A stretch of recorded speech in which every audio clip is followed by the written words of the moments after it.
अहकामात को रद्दी में फेंक दिया गया है।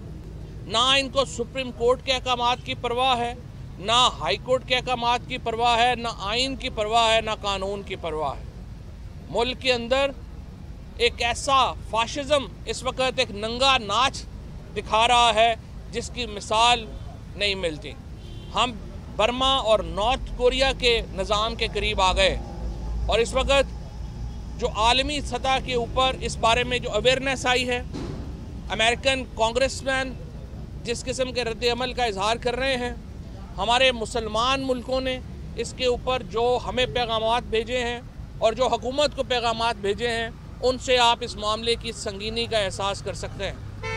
इस हफ्ते जो कहते हैं हमारी वो होंगी, जो बैनुल-अक़वामी सफारतकार हैं उनसे मुलाकातें हुई हैं और इस सफाक हुकूमत का जो इस वक्त फाशिज़म है वो हम दिखा रहे हैं। और हर तरफ जिस तरीके से गिरफ्तारियां हुई हैं हम उसकी शदीद मज़म्मत कर रहे हैं और इंशाअल्लाह ताला आप देखेंगे कि इस हुकूमत के ख़िलाफ़ आज जो रेफरेंडम होने जा रहा है, जो हकीकी आज़ादी का जलसा है, उसके अंदर तमाम पाबंदियों को तोड़ के लाखों लोग इस जलसे में शरीक होंगे और अपनी आज़ादी और अपनी आने वाली नस्ल की आज़ादी के लिए अपना हिस्सा डालेंगे और इंशाअल्लाह आप देखेंगे आज़ादी का ये सफ़र, ये सूरज तलू होके रहेगा और जुल्म और जबर का ये सूरज ख़त्म होके रहेगा इंशाअल्लाह। बिस्मिल्लाहिर्रहमानिर्रहीम। सबसे पहले तो मैं आपको ये बताना चाहता हूँ कि गुज़िश्ता रात भी ऑपरेशन जारी रहा। सिर्फ लाहौर में नहीं, पंजाब के मुख्तलिफ अज़ला में, मुल्तान तक लोगों को उठाया गया, सियालकोट में लोगों को उठाया गया, डस्का में, साउथ पंजाब सारा जो है वो एक गैर कानूनी ऑपरेशन की के ज़ेर साया रहा। मैं यहाँ पे ये भी आपको बताना चाहता हूँ कि एक तरफ तो ये ऑपरेशन चल रहा है, दूसरी तरफ CIA की जो ब्रांच है पुलिस की, उसने कई ऐसे हमारे कारकुनों को उठा के रखा है जो से उनकी तहवील में हैं, जो गैर कानूनी तौर पे जिनको अगवा किया गया है। कानून ये कहता है कि 24 घंटे के अंदर मजिस्ट्रेट के आगे पेश करना है। ये लोग 20 तारीख से आज आप देख लें कि 5 दिन गुजर चुके हैं और ये लोग CIA की तहवील में हैं। कोई इचरा थाने में है, कोई मॉडल टाउन थाने में है, कोई गुलबर्ग थाने में है।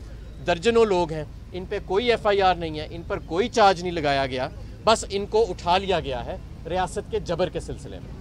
और फिर ये हम पे गिला करते हैं पुलिस अफसरान के, जी हमें कुछ कहे ना, हम तो अच्छे बड़े हैं। भाई ये आपके ज़ेर साया काम हो रहे हैं। इस वक्त लाहौर शहर और पूरे पंजाब के अंदर जो अमन व अमान की सूरत हाल है आपको पता है। जराइम इस वक्त उस सतह पे पहुंच चुके हैं जहां पहले आज तक कभी नहीं पहुंचे थे। उसकी वजह यह है कि IG पंजाब का सारा जोर जो है वो पाकिस्तान तहरीक इंसाफ के वर्कर्स को उठाने पर लगा हुआ है। इनकी सारी नफरी जो है वो गैर कानूनी और गैर आइनी तौर पे हमारे वर्कर्स को अगवा करने पर लगी हुई है और जो जराइम पेशा लोग हैं वो दंदनाते फिर रहे हैं गलियों और सड़कों के अंदर। जिस तरह हमारे मुल्क के ऊपर वो मुसल्लत है ना जराइम पेशा लोग, उसी तरह वो गलियों मोहल्लों के अंदर दंदनाते फिर रहे हैं और सारी पुलिस की नफरी IG ने पीछे लगाई हुई है कि जो बेकसूर और बेगुनाह लोग हैं उनको उठाया जाए। मेरे इलाके हल्के पक्की छठी से मेहर अल्लाह दिता को उठा के ले गए। वो शख्स TB का मरीज़ है, उसको सांस लेने की बीमारी है। पिछले 1 हफ्ते से वो, अब उसका जुडिशल रिमांड कर दिया शनाख्त पीरियड के लिए, उसको दवाई नहीं पहुंच रही। मेरे हल्के से अब्दुल मजीद साहब को उठा के ले गए। वो ज़िंदगी और मौत की आज से चंद हफ्ते पहले जंग लड़ रहा था इंटेंसिव केयर के अंदर। इसी तरह गरीब तरीन लोगों को उठा के, और जब इनके घर आते हैं इनके अमलाक को नुकसान पहुँचाया जाता है और जब इनको हिरासत में रखा जाता है तो इनकी जेबें खाली की जाती हैं। इनके पास जो पैसे होते हैं वो पुलिस अफसर अपने उसमें हथिया लेते हैं, लेकिन पुलिस अफसरान ये कहते हैं हमें कुछ ना कहें, हम बहुत अच्छे हैं, हम रियासत हैं, हम पे आप कुछ ना कहें, हम पे कुछ कहेंगे तो आप गद्दार हैं। मैं आज दोबारा बताता हूँ कि CIA थाने के अंदर मैं पूरी जिम्मेदारी से बात कर रहा हूँ। इचरा थाना में आप मीडिया की टीम भिजवा के देखें, आपको 29 कारकुन मिलेंगे जो 4 दिन से वहाँ गल सड़ रहे हैं कानून के बगैर। ये मिसिंग पर्सन है पाकिस्तान के, ये अजहर माशवानी है, ये सब अजहर माशवानी है। मनावा में आप जाके देखें ये क्या हो रहा है इस मुल्क के अंदर कि इस मुल्क को पुलिस स्टेट बना दिया गया है।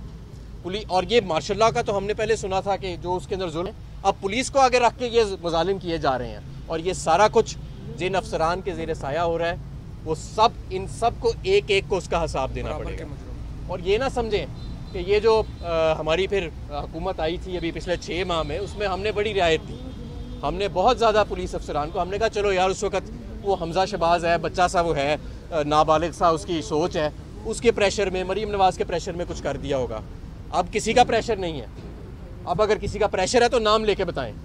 अब जो ये अफसर कर रहा है उसको सारी उम्र ये जो पुलिस कोड की वायलेशंस हो रही हैं और कानून की वायलेशंस हो रही हैं, इस पर प्रोसिक्यूट किया जाएगा। और हमारे पास एक कांस्टेबल की जो इसमें मुलव्वस है, एक एसपी की, एक सीसीपीओ की और आईजी की, हमारे पास तमाम तफसीलात मौजूद हैं। मैं उम्मीद करता हूँ कि आज इंशाल्लाह ताला ये जो कंटेनर्स लगाए गए हैं, इनको हमारी इंतज़ामिया से भी बात चल रही है, हम हाई कोर्ट के साथ भी रजू कर रहे हैं, इनको फिल फॉर हटाया जाए और हमें उम्मीद है कि इंशाल्लाह ताला जल्द हटा लिया जाएगा। आज रात का जलसा अवाम की तरफ से ये जो जालिम हुक्मरान है, इनके मुंह पर एक चपेड़ होगा और आप देखेंगे कि 1500 तो क्या, हमारे 15,000 कारकुन भी ये उठा लें तो ये जलसा नाकाम नहीं कर सकते, क्योंकि हर घर के अंदर अब कारकुन है। ये जो पुलिस वाले उठा रहे हैं, ये अपने घर वालों से ही पूछ लें ज़रा कि उनके सियासत में क्या ख्यालात हैं, तो शायद उनको भी गिरफ्तार करना पड़ जाए। बहुत शुक्रिया। तो नजर आ रहा है सामने लिखा हुआ है जुल्म मिटने के लिए 2 चीजों से मिटेगा भाई। एक, अदल की कुर्सी पे जो लोग बैठते हैं ना, वो अदल के हिसाब से फैसले करने लगे। दूसरा, कौम निकल खड़ी उस जुल्म के खिलाफ, तो जुल्म खत्म हो जाएगा। या इन दोनों में से कोई एक चीज हो जाए या दोनों हो जाए। अगर 420 का मुकदमा था, उस वक्त अदलिया में जो लोग बैठे हुए केस देख रहे थे, वो पूछते ना यार चीट हुआ कौन है। जब उनको दिखता कोई चीट नहीं, वो केस खत्म कर देते। तो जालिम जुल्म कर ही नहीं पाता। 9 जजेस ने नोट बिफोर किया मेरे केस को यार, 1.5 साल चला। शख्सी जमानत का केस, सेम केस इस्लामाबाद में कर दिया। एक ही इल्जाम पे 2 केस हो नहीं सकते भाई। मतलब 60 दिन का वक्त होता है, 102 दिन के बाद मैं जीत गया, केस बरी हो गया, 102 दिन के बाद अपील फाइल की, एक्सेप्ट कर ली। नहीं करते ना एक्सेप्ट, खत्म हो जाता ना जुल्म यार। भरी अदालत में मुझे बरी कर दिया, फिर पता नहीं क्या हुआ, 2.5 घंटे बाद का नोट बिफोर, मैं नहीं सुनता ये केस। खड़े रहते अपने फैसले पे, मिट जाता जुल्म। अल्लाह ताला ने बिठाया इन कुर्सियों पे इनको यार, ये अल्लाह ताला की तरफ से फैसले करने हैं। तो या तो ये फैसले आएंगे, जुल्म मिट जाएगा, या कौम खड़ी हो जाएगी जुल्म के खिलाफ।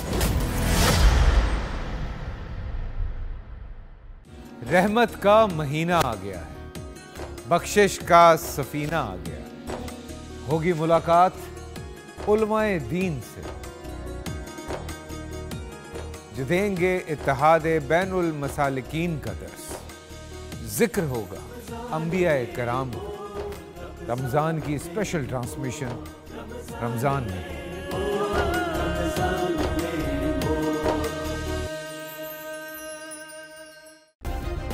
सब्सक्राइब करें और बेल दबाएं ताकि कोई खबर रह न जाए।